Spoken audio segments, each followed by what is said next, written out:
ಕನ್ನಡ, ಕನ್ನಡಿಗ, ಕರ್ನಾಟಕ ಈ ಮೂರಕ್ಕೂ ನವೆಂಬರ್ 1ಕ್ಕೂ ಬಹಳ ಅವಿನಾಭಾವ ಸಂಬಂಧ ಇದೆ. ಕರ್ನಾಟಕ ಪ್ರತಿ ವರ್ಷ ನವೆಂಬರ್ 1ರಂದು ಕನ್ನಡ ರಾಜ್ಯೋತ್ಸವನ ಆಚರಿಸಿಕೊಳ್ಳುತ್ತೆ. ಅವತ್ತಿನ ದಿನ ಕರ್ನಾಟಕದ ಪ್ರತಿಯೊಂದು ಹಳ್ಳಿಗಳಲ್ಲೂ ಜಿಲ್ಲೆಗಳಲ್ಲೂ ರಾಜ್ಯೋತ್ಸವವನ್ನ ಆಚರಣೆ ಮಾಡ್ತಾರೆ. ಇವತ್ತಿನ ದಿನ ಕನ್ನಡಿಗರೆಲ್ಲ ಒಟ್ಟಿಗಿದ್ದೀವಿ ಅಂದ್ರೆ ಅದಕ್ಕೆ ಕಾರಣ ಕರ್ನಾಟಕದ ಏಕೀಕರಣ. ಕರ್ನಾಟಕದ ಏಕೀಕರಣ ದಿನವನ್ನ ಏನಕ್ಕೆ ಆಚರಣೆ ಮಾಡ್ತೀವಿ ಅನ್ನೋದ್ರ ಬಗ್ಗೆ ಅನೇಕರಿಗೆ ತಿಳಿದೇ ಇಲ್ಲ. ಇವತ್ತಿನ ವಿಡಿಯೋದಲ್ಲಿ ನಾನು ಕರ್ನಾಟಕ ಏಕೀಕರಣದ ಬಗ್ಗೆ ಮಾಹಿತಿಯನ್ನ ತಿಳಿಸ್ತಾ ಹೋಗ್ತೀನಿ. ವಿಡಿಯೋನ ಪೂರ್ತಿಯಾಗಿ ನೋಡಿ.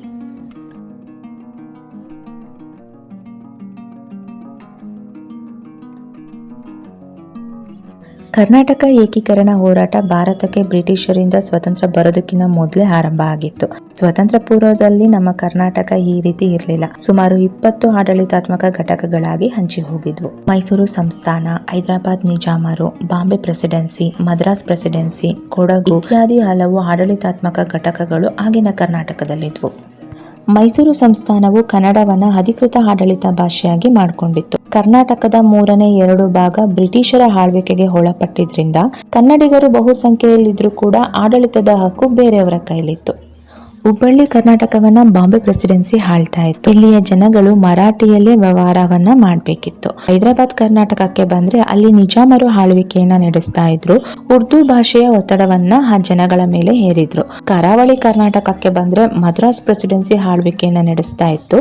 ತಮಿಳಿನಲ್ಲೇ ವ್ಯವಹಾರವನ್ನ ಇಲ್ಲಿ ಜನಗಳು ಮಾಡಬೇಕಿತ್ತು. ಈ ರೀತಿ ಒಂದು ಕರ್ನಾಟಕ ಹಲವು ಘಟಕಗಳಾಗಿ ಆಳ್ವಿಕೆ ನಡೆಸ್ತಿದ್ದಂತ ಸಂದರ್ಭದಲ್ಲಿ ಭಾಷಾ ದಬ್ಬಾಳಿಕೆ ವಿರುದ್ಧ ಆಕ್ರೋಶ ಹುಟ್ಟುತ್ತೆ.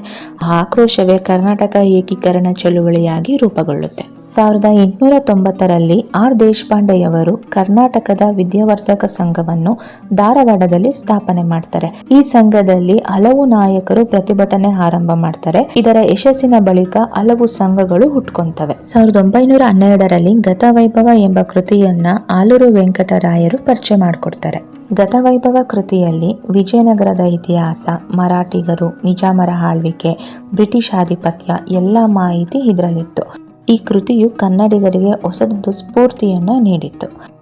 ಕರ್ನಾಟಕದ ಏಕೀಕರಣ ಚಳುವಳಿಯಲ್ಲಿ ಆಲೂರು ವೆಂಕಟರಾಯರ ಪಾತ್ರ ಅತಿ ಮುಖ್ಯವಾದದ್ದು. ಹಾಗಾಗಿ ಇವರನ್ನ ಕರ್ನಾಟಕ ಏಕೀಕರಣ ಪಿತಾಮಹ ಅಂತಲೂ ಕೂಡ ಕರೀತಾರೆ. ಕೆಂಗಲ್ ಹನುಮಂತಯ್ಯ, ಗೊರೂರು ರಾಮಸ್ವಾಮಿ ಅಯ್ಯಂಗಾರ್, ಎಸ್ ನಿಜಲಿಂಗಪ್ಪ, ಟಿ ಮರಿಯಪ್ಪ, ಸಾಹುಕಾರ್ ಚೆನ್ನಯ್ಯ, ಹಾನಾಕ್ರು ಹೀಗೆ ಹಲವರು ತಮ್ಮದೇ ರೀತಿಯಲ್ಲಿ ಕನ್ನಡ ಪರ ಹೋರಾಟಗಳನ್ನ ನಡೆಸಿದ್ದಾರೆ. ಕರ್ನಾಟಕ ಏಕೀಕರಣದ ಕನಸನ್ನ ಬಿತ್ತಿ ಕನ್ನಡವನ್ನ ಸಮರ್ಥಕವಾಗಿ ಕಟ್ಟುವಲ್ಲಿ ಬ್ರಿಟಿಷ್ ಅಧಿಕಾರಿಗಳು ಕೂಡ ಕೆಲಸವನ್ನ ಮಾಡಿದ್ದಾರೆ. 1924ರಲ್ಲಿ ಬೆಳಗಾವಿಯಲ್ಲಿ ಮಹಾತ್ಮ ಗಾಂಧಿ ನೇತೃತ್ವದಲ್ಲಿ ರಾಷ್ಟ್ರೀಯ ಕಾಂಗ್ರೆಸ್ ಮಹಾಧಿವೇಶನ ನಡೆಯುತ್ತೆ. ಈ ಸಂದರ್ಭದಲ್ಲಿ ಕರ್ನಾಟಕ ಏಕೀಕರಣಕ್ಕೆ ಚಾಲನೆ ಕೂಡ ದೊರೆಯುತ್ತೆ. ಆಗಲೇ ಹುಯಿಲಗೋಳ ನಾರಾಯಣರಾಯರು ರಚಿಸಿದ ಉದಯವಾಗಲಿ ನಮ್ಮ ಚೆಲುವ ಕನ್ನಡ ನಾಡು ಗೀತೆಯನ್ನ ಮೊದಲ ಬಾರಿಗೆ ಹಾಡಲಾಗುತ್ತೆ. ನಂತರದ ದಿನಗಳಲ್ಲಿ ಕರ್ನಾಟಕ ಏಕೀಕರಣ ಪರಿಷತ್ ಹುಟ್ಕೊಳ್ಳುತ್ತೆ. ಈ ಪರಿಷತ್ ಏಕೀಕರಣಕ್ಕೆ ಹೊಸ ತಿರುವನ್ನ ನೀಡುತ್ತೆ. ಇದೆಲ್ಲದರ ನಡುವೆ ಆಂಧ್ರ ಪ್ರಾಂತ್ಯ ರಚನೆಗೆ ಒತ್ತಾಯಿಸಿ 1951ರಲ್ಲಿ ಆಗಸ್ಟ್ನಲ್ಲಿ ಪೊಟ್ಟಿ ಶ್ರೀರಾಮುಲು 58 ದಿನಗಳ ಕಾಲ ಉಪವಾಸ ಮಾಡಿ ನಿಧನರಾಗ್ತಾರೆ. ಅವರ ನಿಧನದ ಬೆನ್ನಲ್ಲೇ ಕೇಂದ್ರ ಸರ್ಕಾರ ಆಂಧ್ರ ಪ್ರಾಂತ್ಯ ರಚನೆಗೆ ಮುಂದಾಗತ್ತೆ. ಇದಾದ ಬೆನ್ನಲ್ಲೇ ಹುಬ್ಬಳ್ಳಿಯ ಸಮೀಪದ ಅದರಗುಂಚಿಯಲ್ಲಿ ಶಂಕರಗೌಡ ಪಾಟೀಲರು 1953ರಂದು ಕರ್ನಾಟಕ ಏಕೀಕರಣಕ್ಕೆ ಆಗ್ರಹಿಸಿ ಅಮರಣಾಂತ ಉಪವಾಸ ಸತ್ಯಾಗ್ರಹವನ್ನ ಆರಂಭ ಮಾಡ್ತಾರೆ. ನಂತರ ಕರ್ನಾಟಕ ಏಕೀಕರಣಕ್ಕೆ ಜನಾಂದೋಲನ ಹೆಚ್ಚಿ ನವೆಂಬರ್ 1, 1956ರಂದು ಕನ್ನಡ ಭಾಷೆಯಾಡುವ ಹಲವು ಭಾಗಗಳು ಸೇರಿ ಮೈಸೂರು ರಾಜ್ಯ ಉದಯವಾಗುತ್ತೆ. ಆದರೆ ಏಕೀಕರಣ ಆದ್ಮೇಲೂ ಪ್ರಾಚೀನ ಕಾಲದಿಂದಿದ್ದ ಕರ್ನಾಟಕ ಎಂಬ ಹೆಸರಿನ ಬದಲಾಗಿ ಮೈಸೂರು ರಾಜ್ಯ ಎಂದು ಕರೀತಾ ಇದ್ದಿದ್ರಿಂದ ಹಲವರಿಗೆ ಬೇಸರವಾಗುತ್ತೆ. ಇದೇ ಕಾರಣಕ್ಕಾಗಿ 1973ರ ನವೆಂಬರ್ 1ರಂದು ಮುಖ್ಯಮಂತ್ರಿ ದೇವರಾಜ ಅರಸುರವರು ಮೈಸೂರು ರಾಜ್ಯಕ್ಕೆ ಕರ್ನಾಟಕ ಎಂದು ಮರುನಾಮಕರಣ ಮಾಡ್ತಾರೆ. ಅಂತೂ ಇಂತೂ ಕರ್ನಾಟಕ ಏಕೀಕರಣವೇನೋ ಆಯಿತು.